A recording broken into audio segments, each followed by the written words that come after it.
Hi, everybody. Welcome to my homestead and welcome to my channel. My name is Jared. I got an email from Christian Zybarth. Subject line, President Russell M. Nelson has received profoundly important revelations relating to temples. And in the email from Elder Cook, April 2019, and then he puts the quote. And as always, we're going to go directly to the source. Thank you, Christian, for your email. So this is going to be the April 2019 General Conference. We're looking at the May 2019 ensign because I have to find the page number when I put down the reference on my spreadsheets. That's how you're supposed to do it. So I tracked down the page number. This is Great Love for Our Father's Children by Elder Quentin L. Cook of the Quorum of the 12 Apostles. And it's toward the end of the talk. Just a short little quote.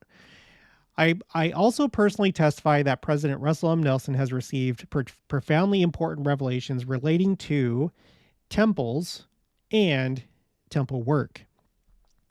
Now, I don't know if he's intending to like really make a separation between those two, temples, like the buildings, and temple work, what we do in the temples. But I could see that being the case. You know, when I first read this, I was just kind of thinking, okay, so what kind of revelations may we have seen that President Nelson received for temples and temple work? And it didn't take too long for me to come up with a bunch of different things. And I probably haven't captured them all, but let's just do a quick review of what's happened during President Nelson's presidency when it comes to temples. First of all, I don't have anything up for this, but we do know that there's been a number of changes, like to the endowment, for example, and other things too, since he became president of the church. I specifically remember it was February 7th, I think of last year. Yeah, or maybe it was 2022. I'm not sure. I just remember it was February 7th because it was the 7th. But there was like a change made to the endowment ceremony. There's been other things too. It's been during his time that, for example, like when you walk into the recommend desk, instead of being greeted, welcome to the temple, it's been changed to welcome to the house of the Lord. And recently there's been more emphasis on calling it the house of the Lord rather than temple. So that's like one thing. So there's been temple changes during his time and some of these other adjustments. When it comes to temples themselves, like the buildings, well, there's been some pretty big things going on during his presidency. For example, he announced the renovation of the Salt Lake Temple, which I think is highly significant. I think a lot of you do too, especially in light of the fact that during the original dedication, Wilford Woodruff said that the angels of destruction, the ones mentioned in the book of Revelation, were released, the four angels. There's like a fifth one that comes up and says, don't hurt the earth or the trees until the servants of our God are sealed in their foreheads. But at the dedication of the Salt Lake Temple, they were released. It's in the Institute manuals. It's also on my spreadsheets. Just look up my quotes A through Z spreadsheet, Salt Lake Temple. That's the topic. So it just kind of, for me, it makes sense that maybe the rededication is the end of an era, or maybe it's going to bring something big. But it's no small thing to have the Salt Lake Temple dedicated again. It's only the second time in its history. And it's under a very interesting president of the church, one who talks about the second coming quite a bit. So we've had the announcement of the renovation and rededication of the Salt Lake Temple.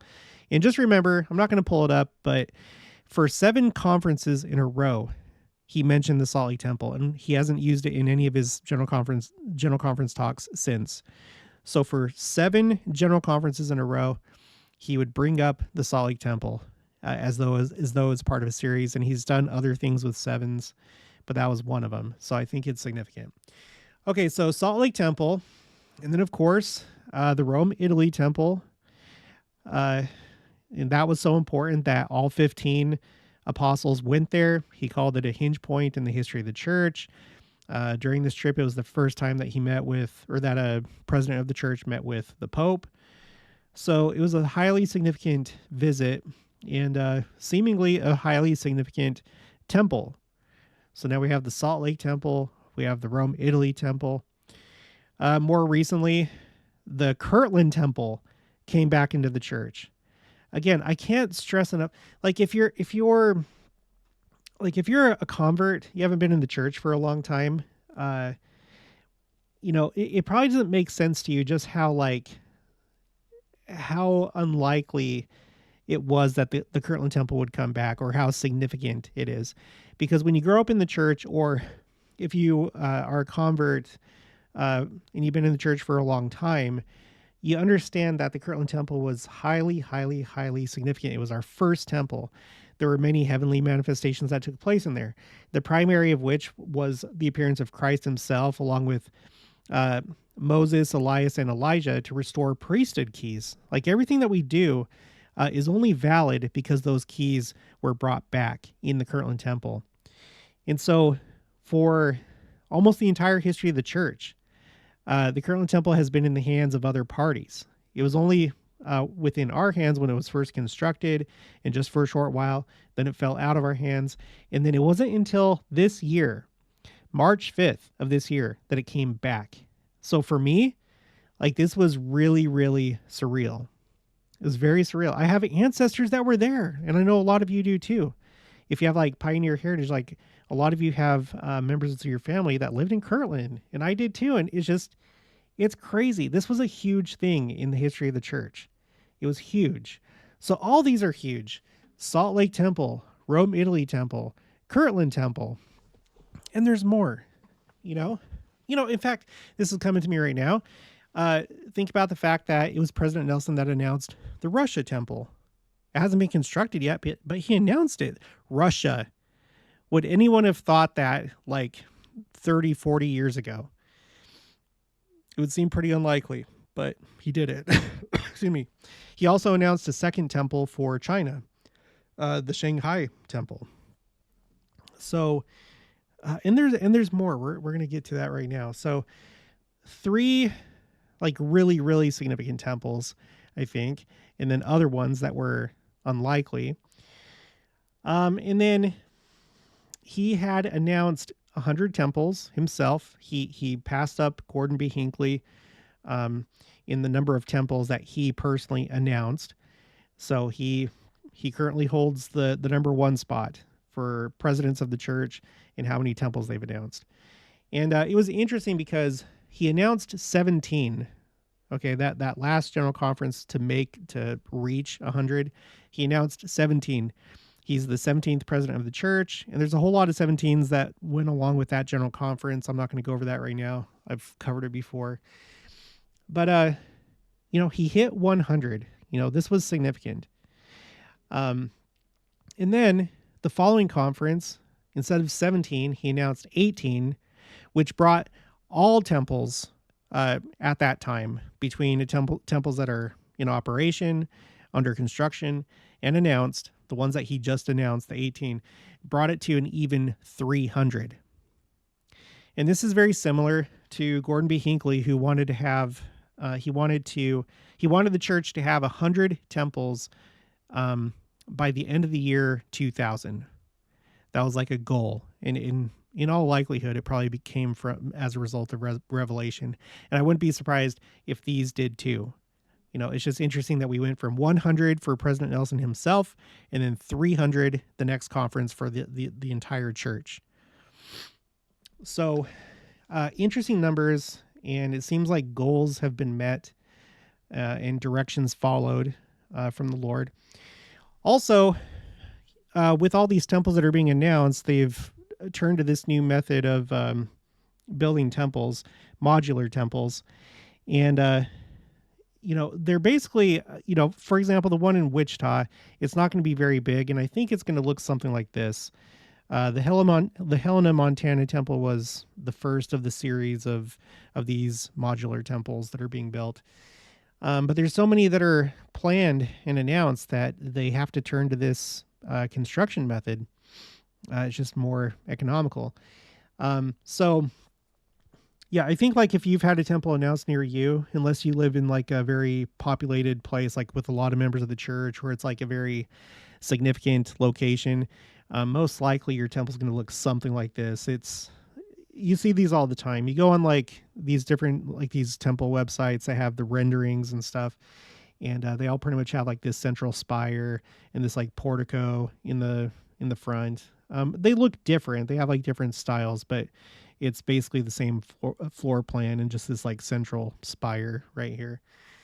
But this is significant, right? And so all these things would have come by revelation. The prophet doesn't just like do things. If he has an idea, he takes it to the Lord. But in all likelihood, he was prompted to do what he's done with all these temples, all of them. So going back to what Elder Cook said, he says, I also personally testify that President Russell M. Nelson has received profoundly important revelations relating to temples and temple work. Yeah, I'd say, when it comes to temples, the location, well, again, Rome, purchasing the Kirtland temple, renovating the Salt Lake temple. Yeah, that's a pretty profound and important revelation. And then the things that have taken place with temple work and also temple recommend questions, because that's changed too recently. That was a recent story that had to do with garments, properly wearing the garment, the temple garment. But that's not all. That's not all. There's another thing that I've noticed. This was one of the first things I talked about at the beginning of my channel when I started in August of 2021, is the angel Moroni. Now, people will say, oh, it's because it cuts down on cost, or it has to do with like height limitations and city codes. No, it doesn't. I've done a video about that. It doesn't have to do with that. That's not the case. If you'll notice, there's a pattern that's emerging where under President Nelson's presidency, the church is focusing more and more on Christ. Okay. So for example, instead of going by the nicknames of the church, which was never really like that, okay, but like there was like the Mormon moment and Meet the Mormons and I'm a Mormon campaign. Well, that's been done away with. And now it's focusing on Christ. It's no longer the Mormon Tabernacle Choir. Now it's the temple, or the Tabernacle Choir at Temple Square. No longer is it welcome to the temple. It's welcome to the house of the Lord. No longer, now we have the new church symbol, which is Christ. It's the resurrected Christ. So I'm pretty sure it has more to do with that, but I've already done a video about it. I'm not going to go over that again. But we've noticed this absence of the angel Moroni. So I have this spreadsheet called Timeline Temples. I have to update it. There's always new things happening, so it's not up to date, but it doesn't need to be for what we're talking about. In column S right here, if it's blue, that means that it's a temple, like the Logan Temple. It does not have an angel Moroni on top. The first one in this list is the Salt Lake Temple. So in the very early church, the angel Moroni wasn't on like a whole lot of temples, or like maybe half. Like by the time you get to the Oakland, California temple, about half of them have the angel Moroni. But then later on, you have some other temples that did not have the angel Moroni, but later they were placed on. So for example, the Ogden, Utah temple did not, but when it was renovated, yes, the angel Moroni was placed on top. Anyway, there's been stuff like that. But then, you see all these temples with angel Moroni. It basically becomes the rule of thumb to have an angel Moroni on top, with just a couple exceptions. And then, look at this, just solid yellow. But then once you get to about here, with President Monson and President Nelson, you start to see more blue, until it all becomes blue. There's no more angel Moroni at all whatsoever. So that's a pretty significant decision. Temples are really visual, and they represent something both to members of the church and people outside the church, and especially the angel Moroni, because it's a pretty prominent feature on a lot of temples. So it's a significant change. And I think it has to do with focusing on Christ more. I think it also represents the end. We're still going to be doing missionary work into the millennium, but as far as like the warning call before the second coming, and in taking the gospel to the nations, we're still doing it, but it's coming to a close. It's almost like a warning. It's like, okay, We've had all this time. You've been warned, and now we're coming to the end. So I think it represents a few different things, but I don't think it has anything to do with money or, city codes and stuff like that. Okay, and then lastly, I wanted to point this out. This just came to mind, and I needed to put it on my spreadsheets anyway. I've covered this before. This is from February 2020, an evening with Elder David A. Bednar. Okay? And he says something really interesting in this, something that I didn't know. So here's this is the transcript, but they don't have it like formatted. So you have to like read it to understand the context of like who's talking and who's asking the questions. Well, of course, the interviewer is asking the questions. Okay, the interviewer. In conversations, I've heard you also refer to that being true when revelation comes through the leaders of the church, for members of the church, and the way that we see that and respond to revelation from President Nelson and other leaders of the church. What would you add anything in our understanding about revelation when it comes to responding to the revelation of those who lead? And then it goes to Elder Bednar. I'd be happy to. Again, pay attention to this. Listen carefully. Again, many members of the church are talking about how much revelation has come just since President Nelson became president of the church. Let's pause right here. Yeah. It would seem on the surface there has been a lot of revelation, or at least a lot of change. If you go to timeline, preparing the church for second coming, I'm keeping track of all these different changes. There has been a lot of changes since President Nelson became president of the church. So yeah, it is kind of natural to assume he must be receiving a lot of revelation. Well, wait for just a second and see what Elder Bednar says. Okay, so again, many members of the church are talking about how much revelation has just come since President Nelson became the president of the church. And again, I hope none of this sounds sarcastic, but thank goodness, because we didn't have much with President Monson, and we didn't have very much with President Hinckley. Now, of course, he is being sarcastic. He's not trying to be like rude, but it's like, you guys, come on. You think that there hasn't been anything like President Monson, President Hinckley hasn't received any revelation? Of course they have. It's not all just President Nelson. But he explains. Okay, continuing. I think the perfect illustration for people of our age, maybe just old guys like me, President McKay in the 1950s is highlighting the importance of the family. In the 1950s, in the 1960s, TV programs are called Father Knows Best and Leave It to Beaver. They cannot be any more clean than this. Now, really quick for my international viewers who may not have had these TV shows where you're from, these were essentially sitcoms during the 1950s and 60s, and they were very wholesome. They supported family values. They emphasize those type of things, wholesome living, family values. They're very clean shows. Okay, Elder Bednar, they cannot be any more clean than this. So why in that era is President McKay emphasizing the family? Because you needed it for today, and it would be 70 years too late if you were starting today. So this is not new. In many instances, the revelation is not what to do. The revelation is when to do.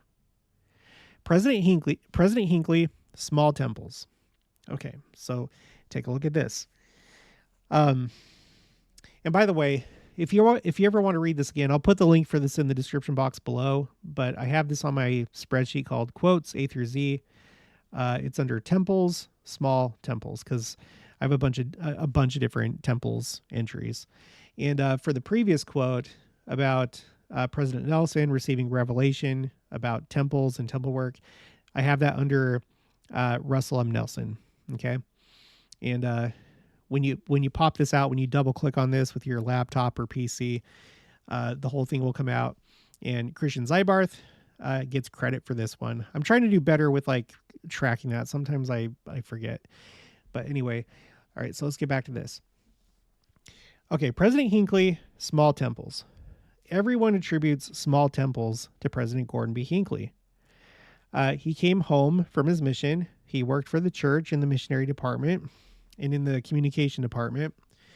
David O. McKay invites him to his office and says, Brother Hinckley, we're going to build a temple in Europe, and we need to present temple ordinances in many different languages, even at the same time.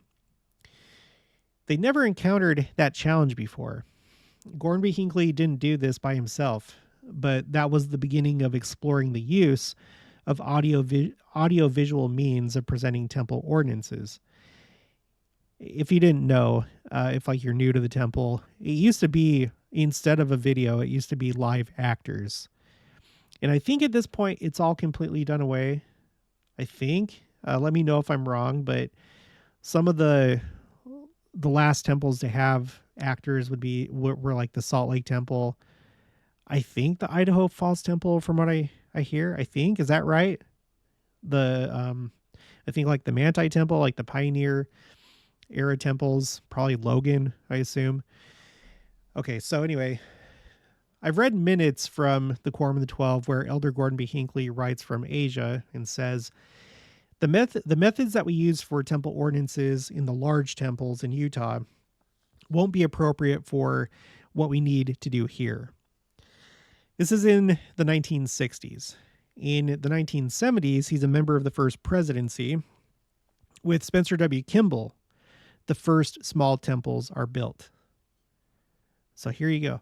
So I have this quote under Gordon B. Hinckley, Spencer W. Kimball, as well as temples, small temples. So you can find it in any one of those places on my spreadsheet. So it was Spencer W. Kimball. He was the first one to start doing small temples. That when I first read this, it blew me away because I assumed, I was like, oh yeah, that was Gordon B. Hinckley, because the temples that he built, they were small. There were a lot of them and they were small. The first one that I saw in person was the Monticello, Utah temple. It was shortly after Jenica and I got married, and we were doing just like I know what we were doing. We were celebrating our anniversary, and we were just like going down to Southeast Utah to go to like Arches, and we wanted to go to like the Four Corners area and stuff.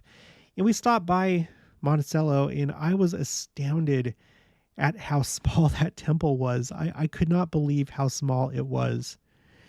I still can't.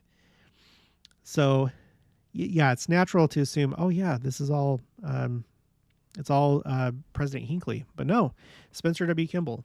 All right, continuing. Then he becomes the president of the church, and we tell the story. He's in northern Mexico. He's concerned about the saints there who don't have access to the temple. And on the napkin in the back of the car, as he's driving along, this is the revelation. The revelation to President Hinckley was not the idea of a small temple. We're going to have 100 of them by the year 2000. And actually, it was by the end of the year 2000. It was the when, not the what. So, you know, these things that we've seen with President Nelson, obviously he's playing a key role. Maybe some of these things came quickly, but maybe a lot of them didn't. You know, it'd be interesting to know the history of when did they start thinking about purchasing the Kirtland Temple. I know that talks began in 2021. Were they thinking about it? Excuse me. Were they thinking about it before President Nelson's presidency? Had they already tried to purchase it? I'm sure that they probably had. But at some point, something changed, and there was some kind of timeline to how this all went down. Other temples, you know, how long had they been talking about having a temple in Rome? That may have been in the talks for a long time. For all you know, when they talk amongst themselves and with the 70 and other key people, maybe they have certain things that they're looking forward to in the future. Maybe a certain revelation was received, and it's kind of just like they're privy to it. Like, okay, now there's going to be a temple in. Now we're thinking about the temple in Jerusalem. You know, it can't. Anyway, you know what I mean. Maybe this was on the agenda for a long time. Don't really know. Sali Temple, same thing. So ultimately, I don't think it matters really who gets credit. It's just interesting to understand how revelation works. I think that is important to understand, that it's not just like, it's not always just sudden, but it develops over time, line upon line, precept upon precept. So it's just, man, it's such interesting things to think about. But yeah, that's it for this one. So if you haven't already, please make sure to subscribe, like this video if you liked it, leave your thoughts and opinions down in the comments below. Also make sure to share it, and I'll talk to you guys later.